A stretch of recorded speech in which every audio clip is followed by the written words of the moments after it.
Japan is a democratic island nation in East Asia. Traditionally, the country's geography has kept it separated from the rest of the world, but this has not stopped the Japanese from developing a strong sense of curiosity. Japanese have an industrious work ethic and try to live harmoniously with nature. Confucianism has had a strong influence on the development of Japanese culture, imparting in the people a sense of contentment with the status quo. Contact with other countries has brought conflict between traditional conservative values and more liberal modern thought. Japan has universal, free, compulsory education for all children from ages 6 to 15. Students must pass exams in order to enter universities.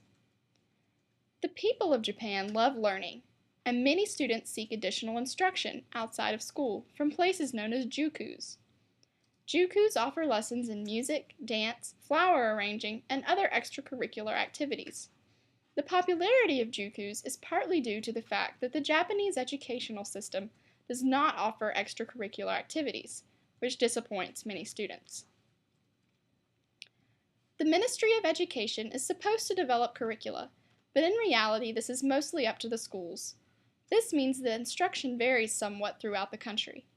Japan performs assessment through national standardized testing, which requires a high level of knowledge. Because of its history of isolation, Japan has developed a very homogeneous society. Concepts like fitting in, being part of a group, and having a sense of community are very important to Japanese society. Students wear uniforms in order to create a sense of unity. Teachers try to get to know students personally, even spending time with them outside of school and visiting their families. In the film, Children Full of Life, the teacher works to create a group atmosphere in the classroom, where every student has a place.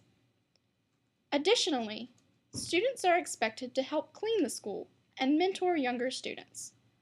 Schools hold yearly festivals, where each class performs for all the other students, fostering a sense of community and giving everyone a chance to show off.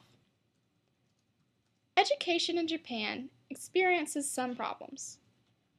Japanese students are under a lot of pressure, as they must demonstrate a strong mastery of a variety of subjects in order to do well on a national examination. The stress and cramming involved in academics leads some students to drop out.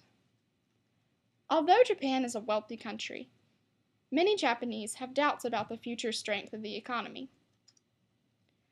Fear of economic instability makes students believe that it's not worth trying to get good grades because they won't get a job anyway. Teachers in Japan feel that they are overworked. Teachers are shown great respect by students and their families, but it is hard for some people to find a balance between the traditional view of teachers as sacred and the modern view of teachers as laborers. So Japanese teachers often get mixed messages. In addition to teaching a high volume of material, teachers are often expected to visit the homes of students and be involved in their personal lives.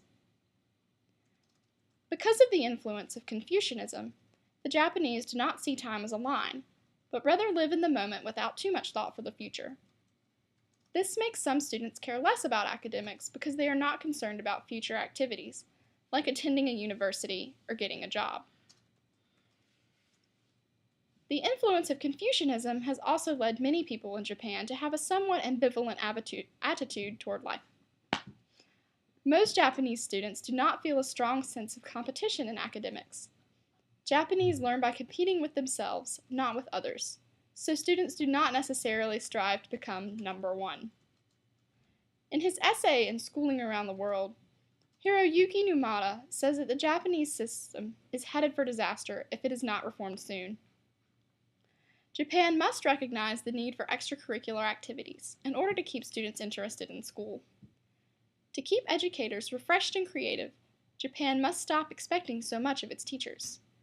Last, and perhaps most important, Japan must work to motivate its students and encourage them to continue their education if it wants to succeed educationally.